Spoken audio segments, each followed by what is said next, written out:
And I think I will let Reverend G do all the talking. There we go. Good morning and welcome. Good morning. Delighted to be here. Thank you.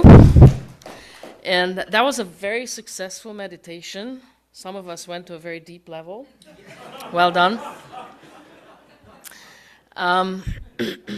Also, you've already taken us to church. I don't know that I can add anything more of value, of depth and insight, because this reading was absolutely incredible.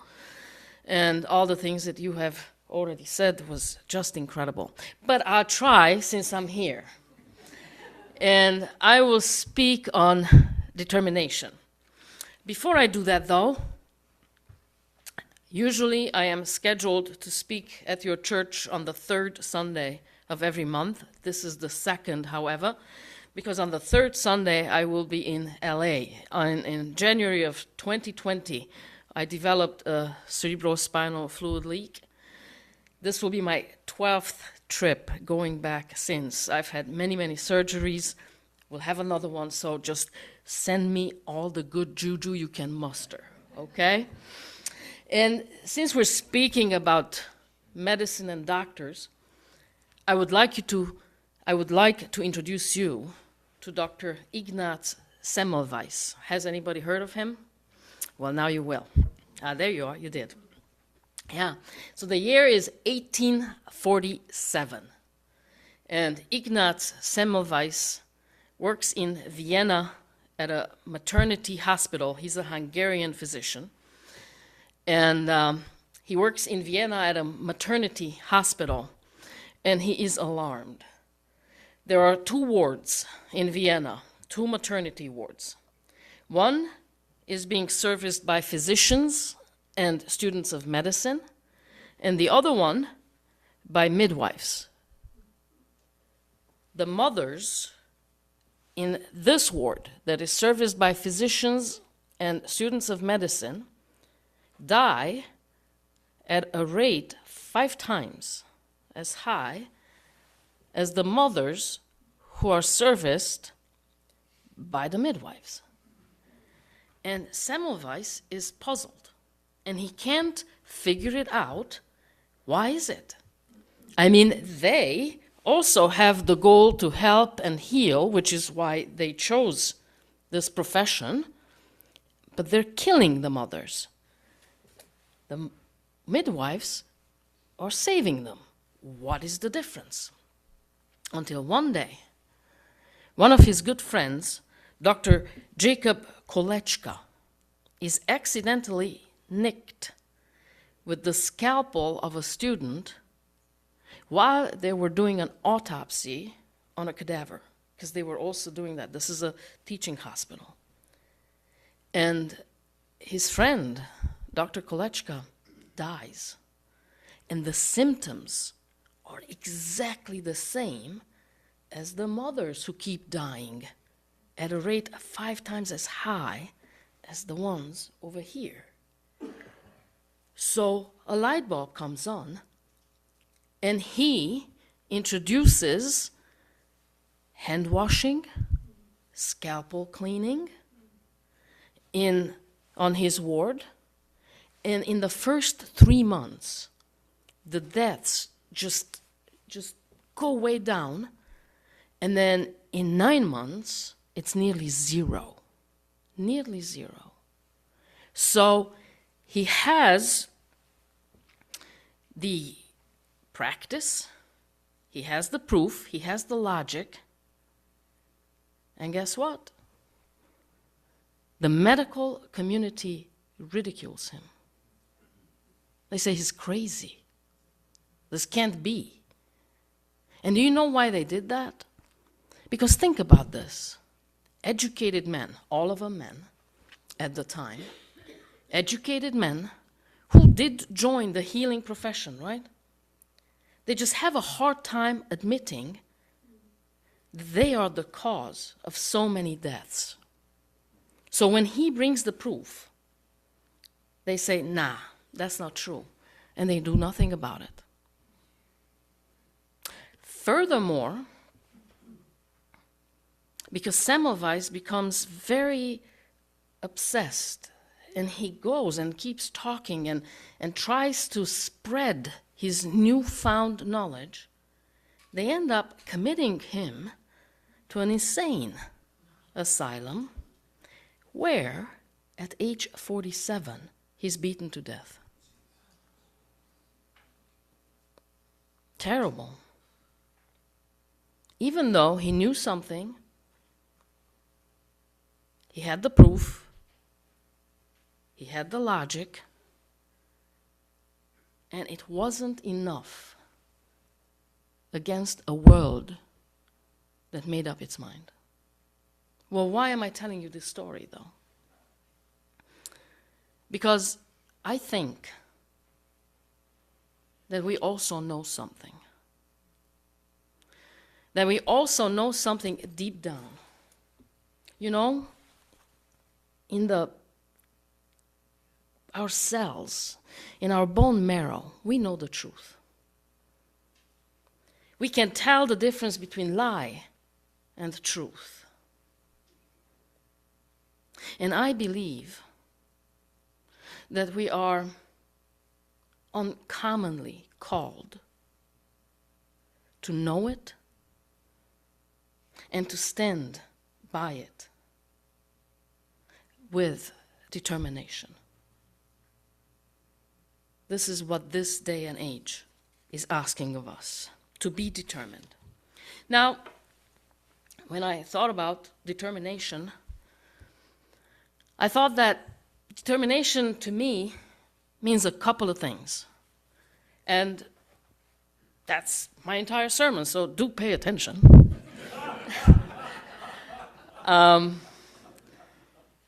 The first thing is persistence, grit. It's that grit that Frederick Douglass, when he recognized it, he said that once you learn to read, you will forever be free. And he taught himself to read. He had that persistence, that greed.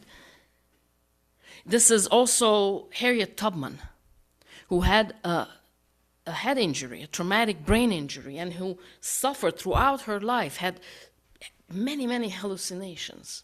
And yet, she made 19 trips into the Deep South and rescued 300, freed 300 slaves. And she said, I never ran my train off the track, and I never lost a passenger. Determination, grit. And the second thing is an act of deciding. Act of deciding, of fixing a course, of determining our intention, knowing where we stand and why we stand there, knowing our yeses and knowing our no's and the difference between them. Now, us Unitarian Universalists can take Jesus seriously, even if we don't need to take him literally. But he said something like this in the Sermon on the Mount: let your yes be yes, and your no be no. Anything else, anything more comes from evil. And I think what he was saying is that the most radical act of integrity is knowing where you stand and then stand there. Knowing what you stand for and then stand there. So, let me give you the lay of the land, and not as politics, but as psychology, as more like a spiritual diagnosis. We're exhausted. Agreed? Absolutely exhausted. We are living through this crisis fatigue that researchers call it crisis fatigue. So much is thrown at us all at once, from many, many different places that it's just too much to deal with. So our systems go into shock, and they just want to shut down. I can't deal with it anymore. I just gotta distance myself. I can't. It's too much, too much, too much. Adam Grant, a psychologist, calls it languishing. It's not really depression, but it is the absence of flourishing. We're not broken.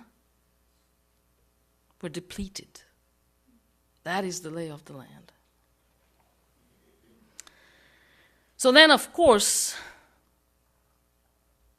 the thought arises like, what can I do about it? I mean, Oh my God. Sorry.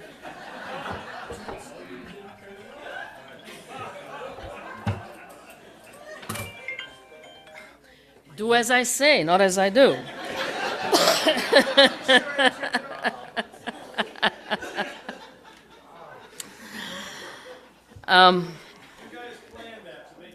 Absolutely. You'll never forget this one. Now let me see if I still remember my point. So, considering that we are depleted, right? Then the question is, like, what can I do about this? I'm just like one person. What can this tiny congregation do about it? It's just one congregation, and so much is coming at us, and the powers to be are so much bigger. It feels like throwing a pebble at a glacier. And yet, Malcolm Gladwell, who here read his book, The Tipping Point? Look at you. Well done. And the rest of you, get on it. So it's Malcolm Gladwell. The book is The Tipping Point. And in it he says,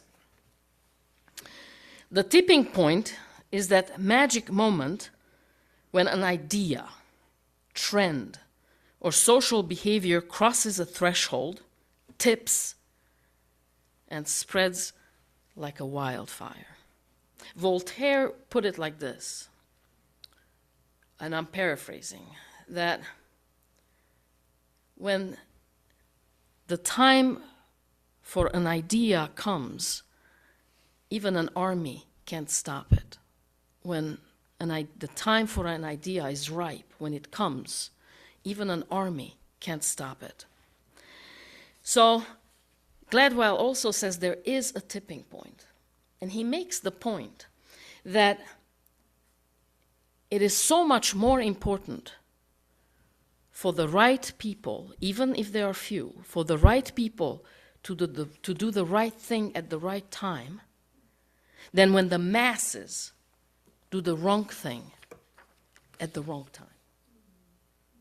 So when you feel small, when you feel discouraged, but because you have that inner compass, you know where you stand, yeah? Know that what you do matters. And also know that the rest of us pay attention. And your action, your right action, gives me permission and encouragement to stand in my own truth. That's why it spreads like a wildfire. Our tiny actions are of much stronger influence than we can possibly imagine. So do the right thing. But we can't be naive, because look at where we are. I still grieve the dismantling of USAID. How much good it had done throughout the world. How many lives it had saved. And then it created so much goodwill towards our government. Gone. Gone. It boggles the mind, and I can't get over it. And then we're making people disappear into what non-partisan human rights observers call, these are non-partisan human rights observers, they call them concentration camps. That's where we're disappearing people to. We're breaking up families once again. the cruelty, the cruelty. And then we're getting killed in the streets. Renee Good and Alex Preddy, and we must say their names. The government would want us not to, but we have to. We have to. And now we stumbled or been pushed into this war of choice with Iran. It was initiated by Trump and Netanyahu. No declaration from Congress. No stated objective. No exit strategy. No discernible plan beyond the next strike. History will ask, what are we trying to achieve? And in this government, nobody is asking that question. We are the most powerful military nation on earth, and we just attacked a volatile region of the world. And we have no idea how this is going to unfold. No idea what plans are, goals are. And it seems to me that uncertainty is not a side effect of this war. It is a defining feature. And then the human cost, the Iranian citizens. What is it? $2 billion a day it's costing us? $2 billion a day. The servicemen who are coming back in boxes, maimed and injured. And all of this is not abstract. It is all extremely real. And it is ours to reckon with. We are watching the concentration of wealth in fewer and fewer hands. And it is so brazen.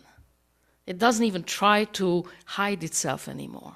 And to me, it says that the rich believe that they have won. They're no longer afraid of our disapproval. That's another thing we have to reckon with. We must. So I am not going to stand here and tell you that none of this is serious. It's very serious. The Reverend Dr. Martin Luther King Jr., whose words belong into any sermon given about a topic like this, he wrote this from Birmingham, from the jail. We know through painful experience that freedom is never voluntarily given by the oppressor. It must be demanded by the oppressed. He knew what he was up against. He wasn't naive. He was determined. So, how do we be in times like this? How do we be? And I would like to offer 3 practices. It's not as prescription, but just think about it.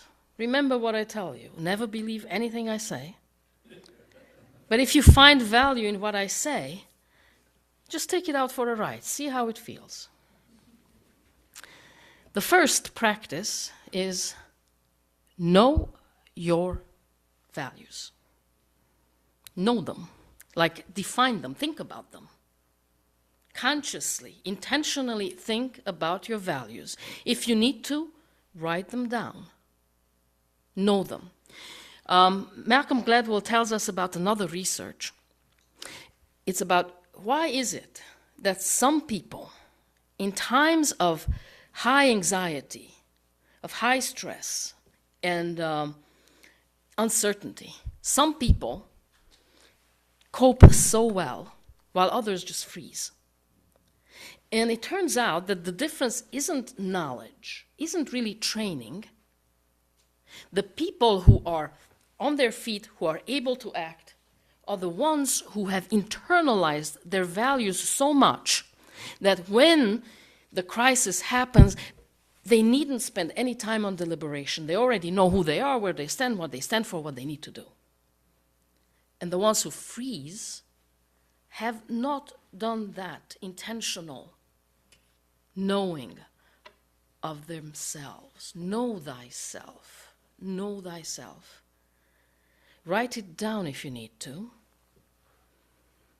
Because in the months ahead, I suspect that the government will want you to forget what you stand for. And you can't forget. We can't let ourselves forget.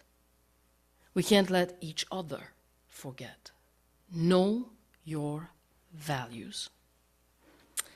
Number 2, act in community. This is you coming here is not just a thing that you indulge on a Sunday morning, on a Tuesday afternoon, on whenever. No, this is our lifeline. Because together we can do what we cannot do alone. This is an absolute must. And you know, your pledge drive is undergoing.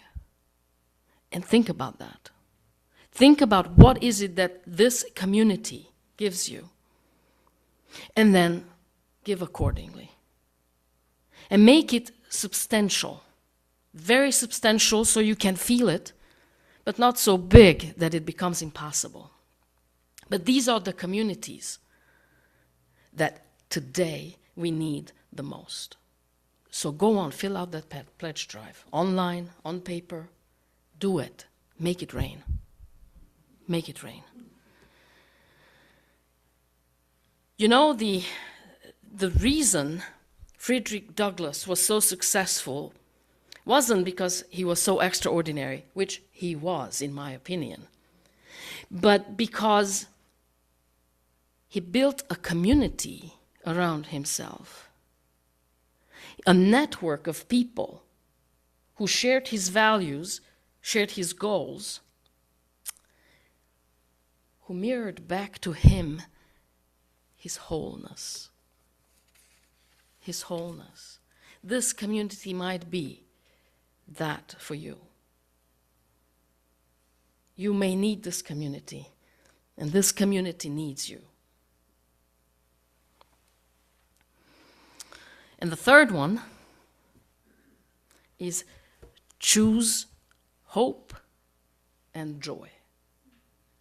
And I'm meaning choose it intentionally. Hope is not just this fleeting feeling. Hope, the way Jürgen Moltmann, a German theologian, puts it, and this is as he's writing this after the Second World War in the rubbles of Germany, the promise of God does not describe an existing reality. It contradicts existing reality. It's that choice of hope. It's the difference between where we are and where we wish to be. And choose that. Choose that intentionally. And boy, oh boy, we need joy. We need laughter and create those occasions. Because we also can't afford to burn out in desperation and with all the heaviness of the world laid upon our shoulders. So, if you're an artist, go to work. Whether you're a musician, a painter, a writer, a poet, go to work. This is your time. Create and bring joy and inspiration, and together, you as a community should create opportunities for just fun. For just fun. It fuels, it acts as fuel for the fight. Hope and joy. Joy is not denial. It's defiance. I want to tell you about another person. And this is, I'm sure you heard of him, Václav Havel. He lived in Czechoslovakia, and he opposed the communist regime. He was very vocal about it. Because of that, he was persecuted. He was imprisoned. He was tortured. So not good. And in spite of that, he never quit denying the existence of the Communist Party, the right to exist. He knew his values and he stood by them. And then he collected a small group of people, and their practice was called living in truth. And they did that in defiance in the darkest times when it didn't look at all that communism would end, but they were betting on it. That's where they stood. So in 1989, when the wall came down, he found himself in the Wenceslas Square in Prague, speaking to thousands and thousands of people who at that moment also decided that they were done pretending that this Communist Party was serving them well. And this is what he said. Hope is not the conviction that something will turn out well, but the certainty that something is worth doing regardless of how it turns out. I'm going to repeat this, okay? Hope is not the conviction that something will turn out well, but the certainty that something is worth doing regardless of how it turns out. Regardless of how it turns out. Beloveds, we are gathered here today for the same reason.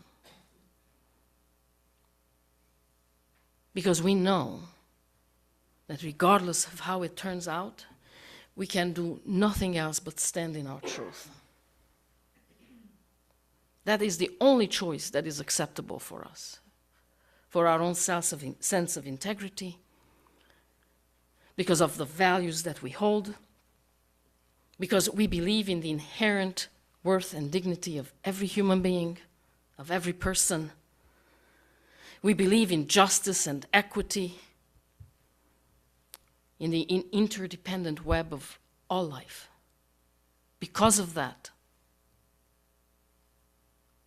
we have no choice, but come together and struggle against this regime, regardless how it turns out, but because this is the truth that we know and we stand for. This is determination. Now, I began with Ignaz Semmelweis, and he paid the ultimate price for standing for his truth. But I do not want to leave you there, because there's more to his story. 20 years after his death, Louis Pasteur confirmed the germ theory of disease. Joseph Lister developed antiseptic surgical techniques. His hand washing, Semmelweis's hand washing, became the gold standard and has been since. What Semmelweis never knew, that today in Budapest, the most prestigious research academy bears his name. He doesn't know that the most prestigious medical school bears his name, and one of the most famous hospitals in Budapest bears his name. He did not know the end of the story, end of his story, and neither will you, and neither will I. We cannot know. Now, last time I messed this up, so I'll try again. How does that go? The arc of the moral universe is long, but bends towards justice. Theodore Parker, UU minister, coined this. Martin Luther King Jr. quoted him. The arc of the moral universe is long, but bends towards justice. And it's so long that it's longer than your lifetime and mine. It's longer than generations. But it has bent towards justice before, and it will again. We don't know how the story ends. But when history looks back upon us, we will have want to be the people of whom it will be said that we knew our truth, that we knew our values, what we stood for and what we would not stand for, and we stood there.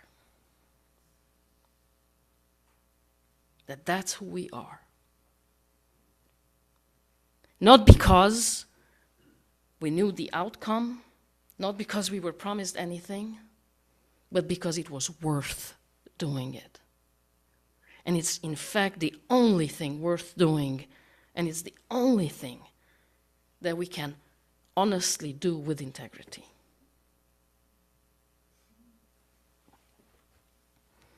And this is how we be in times like this. Together. Together, because together we can do what we cannot do alone. And so it is. Thank you.